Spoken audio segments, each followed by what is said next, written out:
Hey everybody, the helmet of salvation is the piece of armor that we're going to be looking at this week in our series on Armor Up. The fifth piece of armor that Paul discusses here is the helmet of salvation. It says that in verse 17, to take up the helmet of salvation. And the battle being ultimately in and for our minds, the helmet of salvation protects our minds.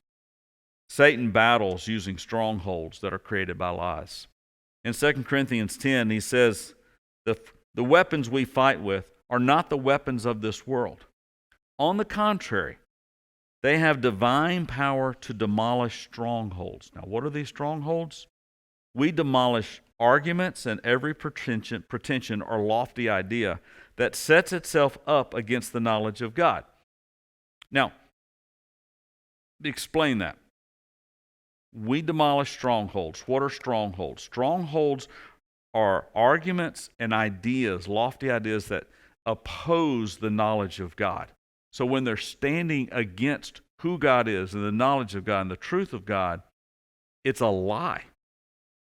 And it says then we take captive every thought to make it obedient to Christ. So when this lie comes in, think belt of truth from a previous lesson, when this lie comes in, and we have the belt of truth, and we start to look at what we're hearing, what we're seeing, even about ourselves or a situation or the world in general, and it seems to rub contrary to what the truth of God is and the knowledge of God, then it's a lie. And that's where Satan works. And we've got to protect our minds against those lies because they will infiltrate us on a personal level and create strongholds that the enemy can come back to. Strongholds are lies that we've believed, sometimes unconsciously, forming a narrative or a life story out of which we operate. These narratives or stories form our beliefs about God, our relationships, the world, how we interact, how we're supposed to be. And sometimes they form our identity, or oftentimes they form our identity as a person. If they're based in lies, though, they take us down a path that God never intended. Strongholds take hold when we believe, internalize, and begin to operate out of them. They form when the enemy takes our experiences, thoughts, emotions, and twists them to form a belief or a narrative that's not true. When we begin to act these things out in our lives and live through them and live them out behaviorally, we further reinforce the narrative or the belief that we have, the lie that we have believed, and it becomes more ingrained in us.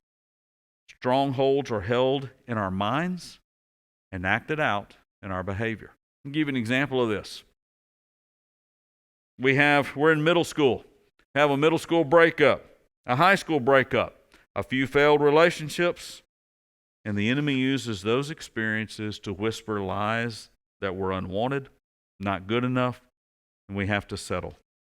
So we have trouble accepting affection, sabotage relationships because we know they'll fail anyway. Why? Because this is what my experience tells me. No, that's not what your experience tells you. It's what the enemy comes in and whispers about your experiences, the lies he whispers, and then we believe them as true. It's a stronghold that we play out behaviorally. We experience a loss through moving, death, tragedy, and the enemy whispers, it hurts too much to be close. People who get close to me end up dead, and it hurts too bad.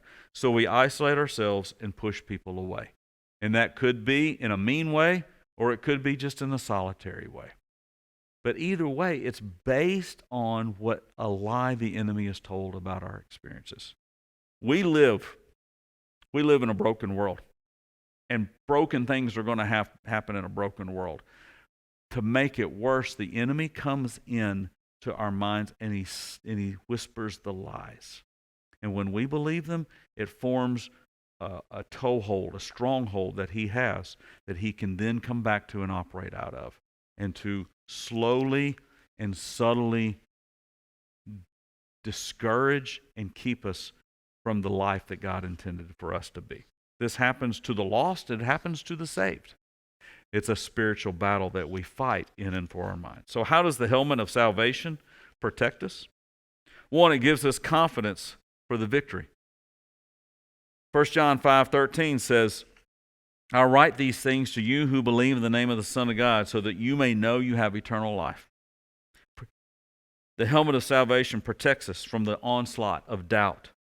Living in fear of our salvation does not make for a good spiritual soldier. We have to have confidence in our salvation. We can headbutt strongholds with truth. 1 Peter 2:9 says, but you are a chosen people, a royal priesthood, a holy nation, God's special possession, that you may declare the praises of him who called you out of darkness into his wonderful life. We can take the lies of the enemy because we have a helmet of salvation on and butt that lie right in the head and let the truth destroy the lie. It protects us daily by giving us a constant source of protection as we live daily in assurance of the gospel. We may struggle every day, but we live in confidence because of the mercy and the throne of grace that we approach. It's the hat we wear. A helmet of salvation is the hat we pick up every day to wear. The challenge of this text is to put on the helmet of salvation in order to not only to fully protect your mind, but to fully develop your mind with truth.